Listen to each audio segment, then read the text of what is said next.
Hello viewers, स्वागत है आप सभी का मेरे यूट्यूब चैनल स्कूल ट्यूशन गुरुजी में। बच्चों, हम कर रहे थे आपका क्लास 9th का प्रैक्टिस पेपर 1 जो कि डीओए ने क्लास 9th के लिए जारी किया गया है। इसमें बच्चों हमने किया था सेक्शन सी पिछली वीडियो में, और उसमें हमने कुछ क्वेश्चंस को छोड़ दिया था। बचे हुए क्वेश्चंस को आज हम करेंगे और उसे सेक्शन सी को करेंगे कंप्लीट। तो चलिए बच्चों, आपके क्वेश्चन आंसर पे पहुँचते हैं। तो बच्चों, इसमें आज क्वेश्चन नंबर 30 करेंगे। बच्चों, क्वेश्चन नंबर 30 है, right 3 uses of multiple reflection of sound. तो जब हम मल्टीपल रिफ्लेक्शन ऑफ साउंड की बात करते हैं तो हम इसे कई तरीके से यूज़ कर सकते हैं बच्चों। जैसे कि आपका पेरिस्कोप हो गया, स्टेथोस्कोप हो गया, मेगाफोन हो गया, ये सारे के सारे इसके यूजेस हैं जिसमें हम इसका यूज़ कर सकते हैं। ठीक है बच्चों।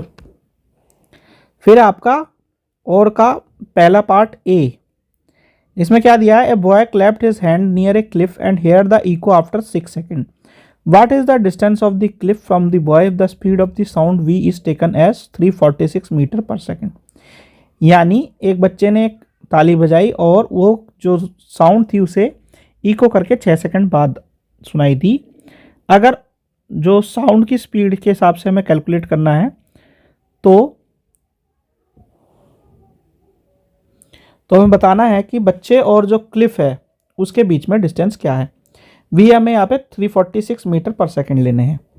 ठीक है बच्चों, तो सीधे सीधे ले लेते हैं। T is equal to 6 second, v is equal to 346 metre per second, और फॉर्मूला है आपका 2D is equal to t v. हमें डी निकालना है।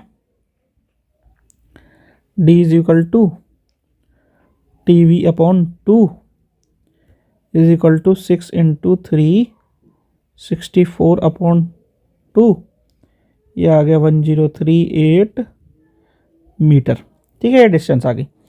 फिर आपका इसका बी भाग, वो क्या कहता है, व्हाट इज रीवाइब्रेशन ऑफ साउंड। यानी रीवाइब्रेशन ऑफ साउंड क्या है।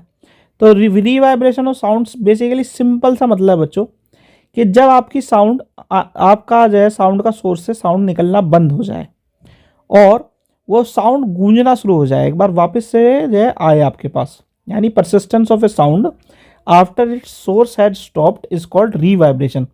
ठीक है बच्चों, यानी वो साउंड आपको वापस से सुनाई देने लगे तो उसे कह देते हैं रीवाइब्रेशन ऑफ साउंड बच्चों। ठीक है, क्वेश्चन नंबर 31 देख लेते हैं। क्वेश्चन नंबर 31 है, list out the various desirable traits for which the cross breeding programme of Indian and foreign breeds in poultry farming are developed. यानी जो क्रॉस ब्रीडिंग प्रोग्राम है जिसमें इंडियन ब्रीड्स और foreign breeds को मिला करके poultry farming में एक नई ब्रीड बनाई जाती है, उसमें क्या क्या चीज़ें होनी चाहिए। तो सबसे पहले तो उसकी लो मेंटेनेंस होनी चाहिए ब्रीड की, डिसीज से रेजिस्टेंस होना चाहिए यानी बीमारियां कम लगनी चाहिए, जो उसकी डाइट है वो उस कम खाने में एग्रीकल्चर वेस्ट जो प्रोड्यूस हो रहा है वो भी सही हो, और जो क्वालिटी ऑफ और साइज ऑफ प्रोडक्ट है यानी एग है, मिल्क है, जो भी चीज़ वो प्रोड्यूस कर रही है वो अच्छी क्वालिटी का हो। तो ये 3-4 चीज़ें हैं जो उसको ध्यान रखनी है बच्चों। ठीक है, तो इसी के बेस पे हम क्या करते हैं, इस ब्रीड को क्रॉस ब्रीड कराते हैं।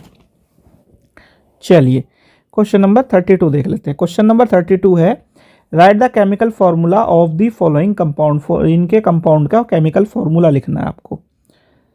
तो इसे लिखने के लिए आपको तरीका यूज़ करना है NH4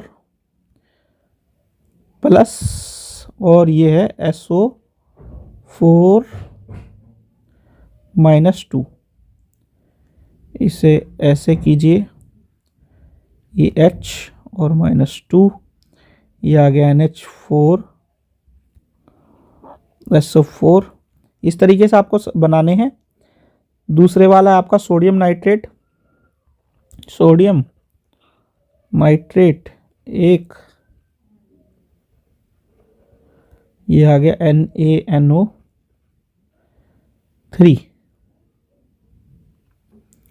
फिर है आपका AlO +3 -2, ये आ गया Al2O3।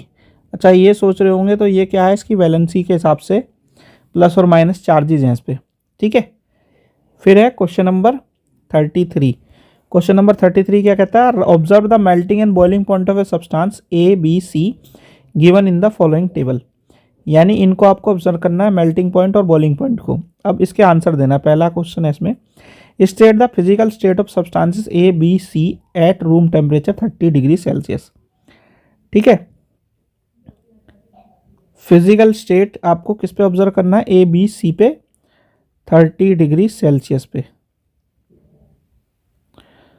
तो 30 डिग्री सेल्सियस के हिसाब से जब हम देखेंगे तो ये वाला क्या हो जाएगा, ये हो जाएगा गैस आपका, ये हो जाएगा सॉलिड और ये हो जाएगा लिक्विड। ठीक है, अब इसे समझने के लिए आपको एक बेसिक सा यार रूल देख लेना बच्चों। देखो ये लगभग 90 डिग्री है तो ये लिक्विड का हो सकता है, और इसका मेल्टिंग पॉइंट और बॉइलिंग पॉइंट क्या है, काफ़ी हाई है, तो क्या होगा, ये सॉलिड होगा। एक माइनस में दिया हुआ तो ये गैस हो जाएगा। ठीक है, फिर इसका B part, name the substances which will have more compressibility in the given table and why. तो इसमें सबसे ज़्यादा जो कंप्रेसिबल होगा वो गैस होगा। क्यों? क्योंकि गैस में कंप्रेसिबिलिटी होती है ज़्यादा बच्चों।